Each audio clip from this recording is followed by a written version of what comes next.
no matter the location. From OAKLA to LV, I'm a Raider.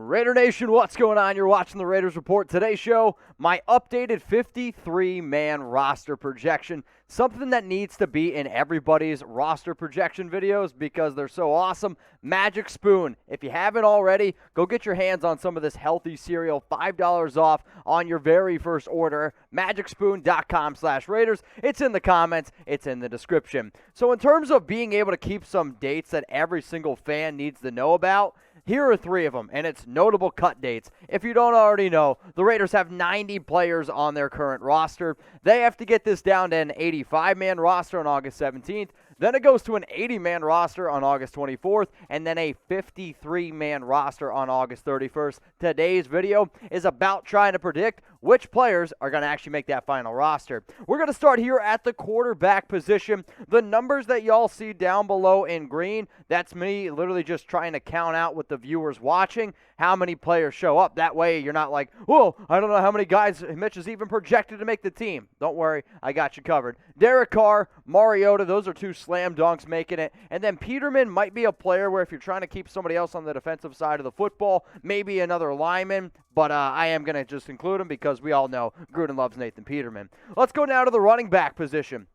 I'm keeping Josh Jacobs, keeping Kenyan Drake. You know you're going to keep the fullback Alec Ingold. And then in my last video, I actually had the Raiders not keeping Jalen Richard. He's still hanging around, so it kind of sounds like he is going to end up making the squad. He's a really good third running back. Let's not get it twisted. The only issue has always been around Richard is, are you actually going to pay your third-string running back $3.5 million when his touches continued to go down? So this is the objective of today's show, trying to figure out what players are going to make the team, which guys could end up getting cut. So I'm going to make this the pinned comment on today's video. So when you're watching this, you're going to get hit with the YouTube ad break. Scroll on down while that ad is playing and comment on the pinned comment. Name a surprise cut candidate. All right, I want to look now at the wide receiver depth chart because there's a lot of different routes that you could potentially go, and it's not 100% sure how many receivers this team is going to keep. I'm somewhere between the number of 6 and 7. In today's video, I did end up keeping 6. The first three guys that are an absolute lock, everybody knows this, Henry Ruggs, John Brown, Bryan Edwards, right? I mean, nobody's going to really disagree with me here. And then really when it comes down to Hunter Renfrow is going to come in at number 11, I'm then going to keep Willie Snead. I am also going to keep Zay Jones.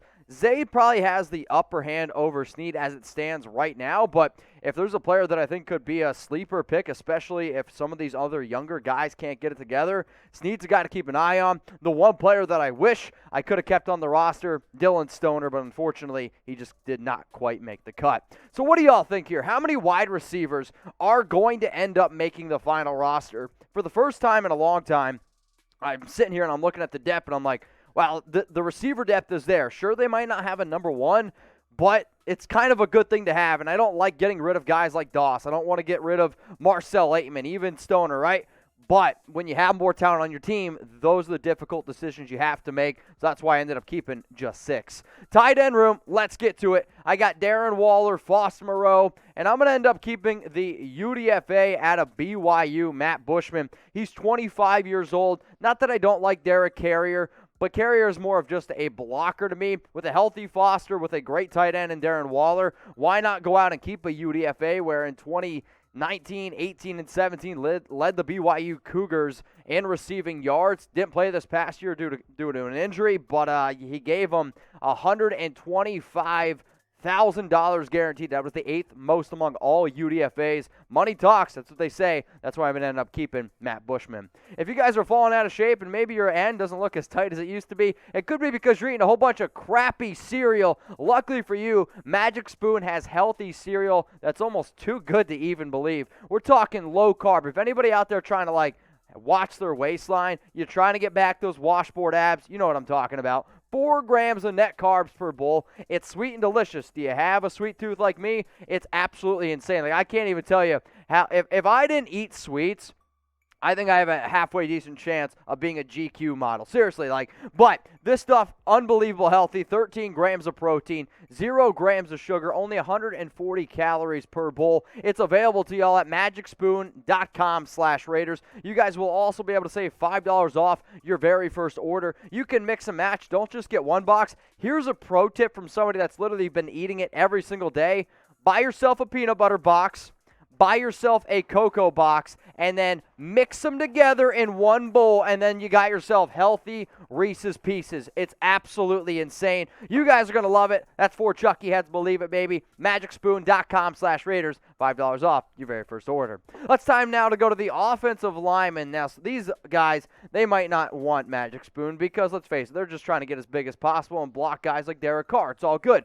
But when you're looking at the offensive line depth chart here, there's a lot of different routes, and the NFL media, everybody out there is like, this is the biggest weakness by the Raiders. And I don't know if that's 100% fair to say, but I could see Gruden, since they do have a little bit of a younger roster, maybe keeping an extra lineman than what they originally would have. The first 5 guys that I have making the roster, no surprise, this is going to be your starting offensive lineman as it stands. Week 1, Monday Night Football against the Baltimore Ravens, unless there is an injury. And then I actually am going to end up keeping some more players here, but I'm only going to keep 4 guys, and I'm going to go John Simpson, who could probably play this swing tackle type of role. You can throw him in, you can throw him out, right guard, left guard. Nick Martin, I'm going to keep him. He's going to be the backup center. Jimmy Morrissey, who they ended up drafting in round 7 in this past year's draft. And then I'm going to go and keep Sam Young, because Gruden liked Young, and last season, when Trent Brown went down and they needed to start another tackle, they went with Sam Young over Brandon Parker. Speaking of Brandon Parker, some of y'all are probably noticing, wow, Mitch, you don't have him on your 53-man roster. I had him on my last video, but I did want to do something at least a little bit different on this episode, simply because if I do the same thing every time, shit gets boring. But if you could only keep one, who would you have kept? Type S for Sam Young, or I want you to type B for Brandon Parker. The reason why I don't really think people should think this is that far-fetched is because go back and look at the 2018 draft class. That draft class is basically non-existent. Sure, you have Kolton Miller, who you gave an extension to. P.J. Hall, cut. Brandon Parker, he is still on the roster. Arden Key, cut. Nick Nelson, cut. Mo Hurst, gone. Johnny Townsend, see ya. Azim Victor, see ya. Marcel Aitman, still on the roster. But it would not surprise me, after this season, the only person remaining on this team is still actually Kolton Miller. Now, if you guys don't know this, we have free videos here, and we are going to be able to keep you guys updated on going on literally everything going on with the Las Vegas Raiders. There's 2 reasons why we have an awesome show. One, obviously the free vids around your favorite team, but also the interactiveness. There's not another YouTube channel out there that when we go live, we bring you guys up on the show. We like to have a good time. I think we represent Raider Nation really well. So I do have a question here, and I'm going to start giving some shout-outs on my next live show on Tuesday to some of the people that have been subscribed for the longest. And I don't want anybody to lie, because guess what? I can check on YouTube. It's a kind of a cool thing. But let me know. How long have you been subscribed to the Raiders Report? And if you want to be an overachiever and tell me what episode it was or why you decided to subscribe, I'm going to start giving some love next week to the people that are watching the entire offseason. It's time now to go to the defensive side of the football. Here's the depth chart we're looking at for the defensive ends. The Raiders have struggled over the last few seasons of getting after the quarterback. In fact, they actually ranked dead last when you look at the most total sacks over the last 3 seasons. In my last roster projection video, I had the Raiders keeping 4 defensive ends. This time, I'm going to go with 5. Ngakoue, Crosby, Ferrell, Koonce, no doubt about it.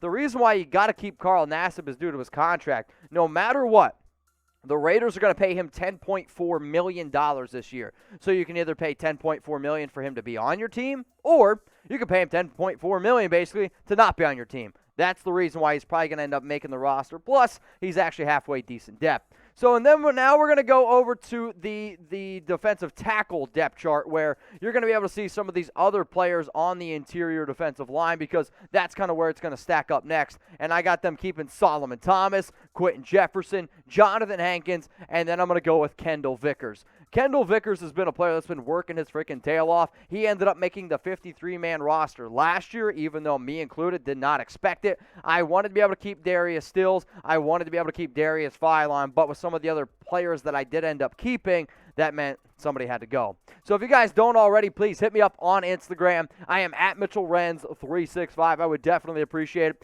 Going to start doing more IG Lives. If you have any questions about something that you saw in this video, something you saw in another video, or if you even want to give me video suggestions, because let's face it, we're in the middle of July, but the season is very, very close. I would appreciate it if you hit me up, support me on IG, MitchellRenz365. Let's go to the linebacking unit now.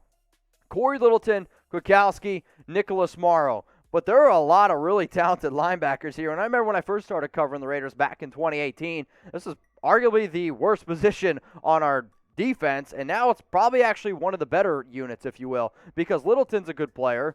You know you're going to keep Kwiatkowski. You know you're going to keep Nicholas Morrow. So with that being said, you basically know you're going to keep 3 players. So out of Muse, White, Lee, who else are the Raiders going to take? I have them keeping Morrow, Kwiatkowski, Littleton, Divine Diablo, who the Raiders drafted in the 3rd round of this past year's draft. I know he's got an undisclosed injury. He's going to be okay.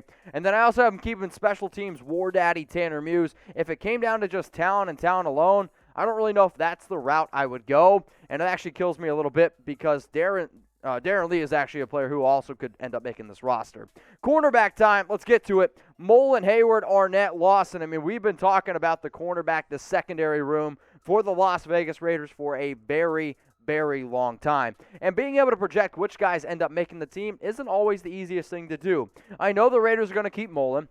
I know people have been, and me included, very low on Damon Arnette. And even though there's reports on him basically being an afterthought, he is still going to make the roster. Casey Hayward and then Nate Hobbs, if you guys are counting at home, again, we are up to 43 players on this 53-man roster, which means only 10 more players can end up making this, and we got some tough decisions to make at the cornerback position. So my last time I made a few videos here on the Raiders Report, we talked about some other positions as well, and it came down to some difficult decisions on who was ultimately going to make the roster. I'm going to also keep Rasul Douglas. I am going to keep Nevin Lawson as well, simply because, according to the latest reports, if the season were to start today, he would be the Raiders' starting slot corner. And then I'm also going to go ahead and keep Amik Robertson, even though some reports on him are a little bit lower, especially because he hasn't had the best offseason, and there's even been reports that he needs to have a solid training camp. So the difficult decision was this. I was only allowed to keep one of these players, right?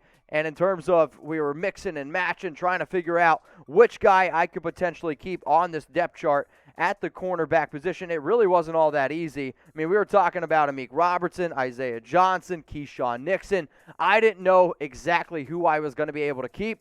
So for that reason, I mean, maybe if you guys want to let me know down in the comments, out of those 3 players that I just mentioned, Robertson, Isaiah Johnson, and Keyshawn Nixon, who you would have kept, but hey, I decided to keep the guys that you see on screen. Let's go to the safety position now. I got Johnathan Abram, Merrick, Carl Joseph, Tyree Gillespie. You drafted Gillespie of this past year's draft. You actually traded up for him in round 4. Johnathan Abram, really excited to see what he's going to be able to do as a box safety in this upcoming season. Merrick, he is going to be one of the most talented players that y'all have seen, I'm telling y'all right now. Carl Joseph could actually be a really sneaky player to maybe even take some snaps away from Abram if he doesn't get some of his stuff together. Last positions, these are people too. They are the kickers. They are special teams. Daniel Carlson making $3 million this year, just got a brand new deal. A.J. Cole, the punter, and long snapper Trent Sieg. Those were the players rounding out my 53-man roster projections.